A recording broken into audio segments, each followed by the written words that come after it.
With so many restaurants available on International Drive, how on earth are you supposed to decide where to eat on your vacation? Hi, I'm the Frugal Brit, and for this video I will outline my list of the best restaurants on International Drive.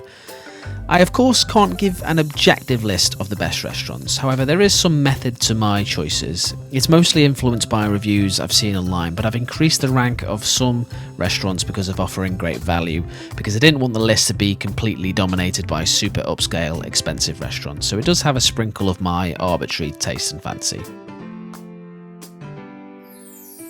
My list does favour some of the more established restaurants that have a long history of good reviews, so it will neglect some of the smaller or newer developing restaurants.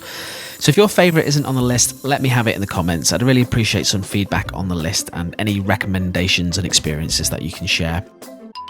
Alright then, let's get on with the list. So first up is Chuy's, and I hope I've pronounced that right. And this is a tasty Tex-Mex restaurant with a colourful atmosphere. This restaurant is located north from Icon Park on the east side, so it's about a 10-minute walk from there. Reviews are pretty solid. You have around about double the number of 5-star reviews as there are 4-star reviews on TripAdvisor. But the main reason this restaurant gets on the list is because it offers really good value for the quality of food and the portion sizes. But it's not the quietest restaurant, so keep that in mind. The entrees cost around $12, and because of the high reviews, this just might be the best value restaurant on iDrive. I could see only 2 reviews that mentioned vegan options. Both were 5 stars, indicating that they were happy with what they chose, but I think it's fair to say it's probably not going to be the first choice for vegans. So all the reviews mentioning gluten-free gave 5 stars, except for one 4-star review, and all were praising the options and the knowledge from staff.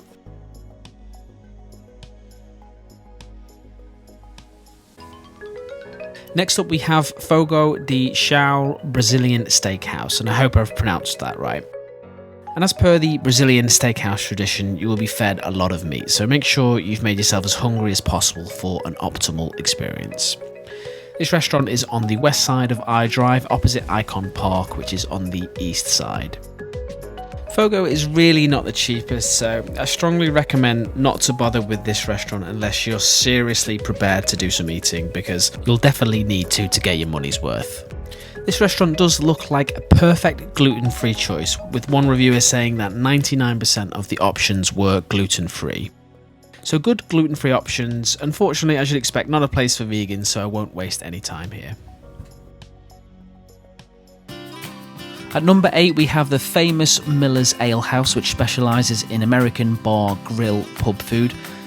I would say probably not suitable if you're looking for a chilled dining experience, but I would recommend it if you're headed out for some drinks. Miller's is located 3 minutes walk north of Point Orlando and next door to the famous ice bar. This restaurant gets 4.5 on TripAdvisor, with the 5-star reviews very comfortably in the lead. Entrees range from around $14 to $20, which is pretty competitive for this area in International Drive. There are vegan options at Miller's. No one who mentioned vegan food gave a negative review on TripAdvisor, but not convinced it'd be your best vegan choice, but vegans will be catered for. So gluten-free options, I did unfortunately see 2 1-star reviews from back in 2017 from people referring to the gluten-free food. But everyone else seemed happy with the choices. The 1-star reviews could be isolated examples, but in comparison to other restaurants I've seen, I don't think they've done enough for me to recommend this restaurant above other restaurants on TripAdvisor for the gluten-free food.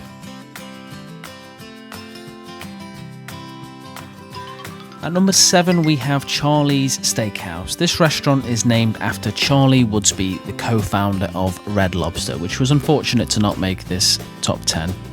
And Charley's specialises in steakhouse and seafood. This restaurant is based in Icon Park on the north side. It gets 4.5 stars, the vast majority of its reviews being 5-star reviews. The entrees range from $30 and $70, so it's definitely not the cheapest. No surprises that this restaurant doesn't advertise itself as being suitable for vegans. You do get a gluten-free menu. Based on the reviews though, I couldn't see many people praising the options, to be honest. 5 out of 7 people who mentioned gluten in their review gave 5 stars, but there was one 3-star review which highlighted the lack of gluten-free bread and poor choice with gluten-free dessert, so maybe not the best choice on this list if you're gluten intolerant. Number 6 on my list is Vito's Chop House. If Vito's management is to believe, this restaurant is considered one of the best steakhouses in America with a diverse selection of wine. It's located just south of Icon Park, about a 10-minute walk away. It gets 4.5 stars with over 1,600 reviews, which when you look into the breakdown of the reviews, this doesn't quite do it justice. There really is a staggering proportion of 5-star reviews, which is just as well because you can expect to pay around roughly $25 to $50 for an entree. Vegans are surprisingly welcome here, I am told. All reviews containing the vegan keyword gave a 5-star review, but gluten-free? Okay, so you've got 5 reviews praising the gluten-free options, but there was also a 1-star review where apparently the waitress forgot that someone was gluten intolerant, and there's another 3-star review from someone who wasn't happy with the gluten-free dessert options, so worth bearing in mind. Next we have Bahamian Breeze at number 5. This is a fun Bahamian style restaurant serving all sorts of American, Caribbean, Bahamian, Cuban and Jamaican cuisine, which when combined with the live Caribbean music and friendly service does make for a delightful dining experience.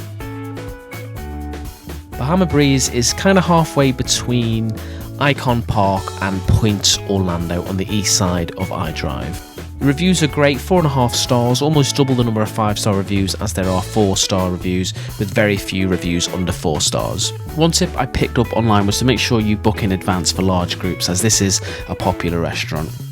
Entrees cost between $13 and $25, so very reasonable, which is why it's this high up on my list.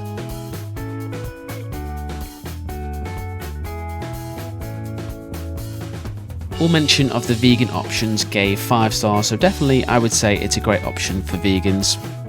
Gluten-free choices. There's been some niggles over the years. They do have a gluten-free menu, but I've heard the options for appetizers and desserts are lacking a bit. Some of the reviews are out of date, so things may have changed somewhat since then. Up next at number 4 is King's Dining Orlando. This retro chic restaurant serves American gastropub cuisine, and it also offers 22 10-pin bowling lanes and 4 full-sized billiard tables. If that sounds fun to you, this restaurant should be on your radar. King's is located within Icon Park on the north side. The reviews of King's online are so good that it makes absolutely no sense to me. It seems that the service is what's really making the difference.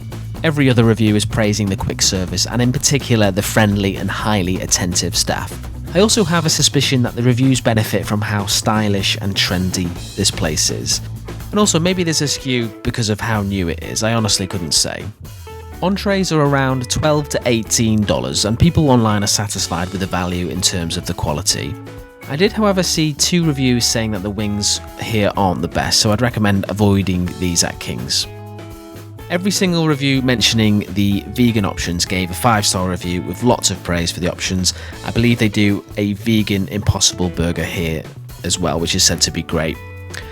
So definitely gets a big thumbs up with the vegan options.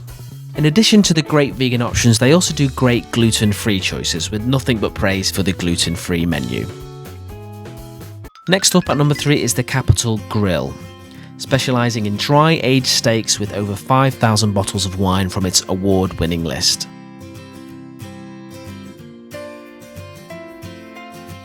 Capital Grille is situated in the south corner of the Point Orlando Triangle, about a 10-minute walk north from the convention centre. Incredible reviews for this restaurant, and it's down on TripAdvisor as being the 33rd best restaurant in the whole of Orlando. And due to the prices, it's a good job that it's held in such high regard. It's not the cheapest, to put it mildly. The entrees do average at around $50 to $60, I would say. The price range is quite broad, as you can get the roast chicken entree for $33, but other options can cost up to $90. The vegan options are advertised, but the only review mentioning how good the vegan food is over 10 years old. All reviews mentioning gluten-free gave 5 stars, except for one which gave 4. There is a dedicated gluten-free menu and staff seem to have good awareness, so that's good. Number 2 on my list is Café Tu Tu Tango. This restaurant specialises in Mexican, American, Latin and Spanish food. It's delightfully eclectic and probably has to be the best looking and most stylish restaurant on my list. It's a hipster's dream. This restaurant is situated about 5 minutes walk from Icon Park to the south. It comes in at 4.5 stars with over 2,200 reviews. The 5-star reviews have double the 4-star reviews, always a good sign. Most of the entrees cost around $10, but these are appetizer style portions that are meant to be shared, so be prepared to order several dishes. But even with that, it's still impressive value. Again, with this restaurant being so incredibly trendy, this may be affecting the reviews, so if you're a no-nonsense type personality, maybe one to avoid. This restaurant offers fantastic vegan options according to the reviews. This includes tacos, roasted veggies, curry cauliflower and hummus. I didn't see any negative reviews with reference to the vegan options. They seem to have decent gluten-free options. No one gave a negative review referring to these, most were 5 stars. However, one reviewer in September 2018 did say that there was a limited selection if you don't go with the 5-course deal. So before we get on to my top pick restaurant on iDrive, I should ask that if you are enjoying this video, please hit that like button. It really helps my minuscule channel. And if you're interested in top 10 lists for Orlando or Orlando hotel reviews, which is what I specialize in mainly, don't forget to subscribe.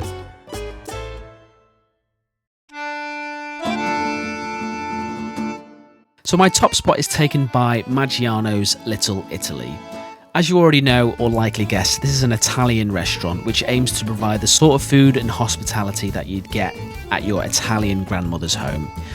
The food is top notch and the staff are drilled to make you feel like family.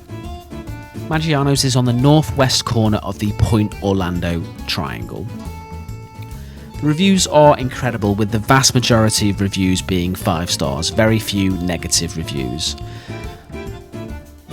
Entrees will set you back around $13 to $25, but some of the seafood options will naturally be a bit more expensive, so very reasonably priced, which really helped it in reaching the top spot on my list.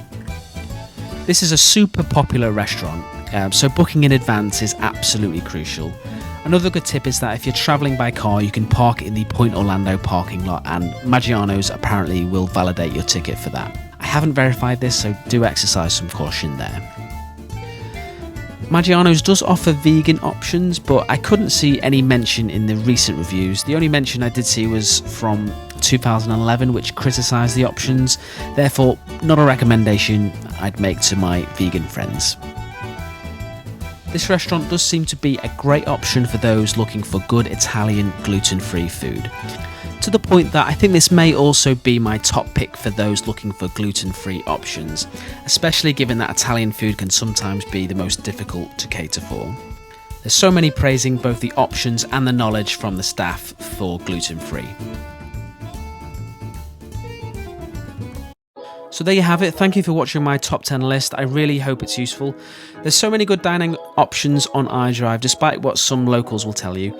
I want to just throw up on the screen some honourable mentions that didn't quite make it on the list. If you'd like to see more videos like this for your Orlando vacation, please don't forget to subscribe. If you liked it, please hit the like button. If you thought it was rubbish, hit the dislike button and let everyone know your list in the comments, which I think would really add some value. And also do check out my hotel reviews. It's possible that I've reviewed the hotel that you're staying at, which may be of interest.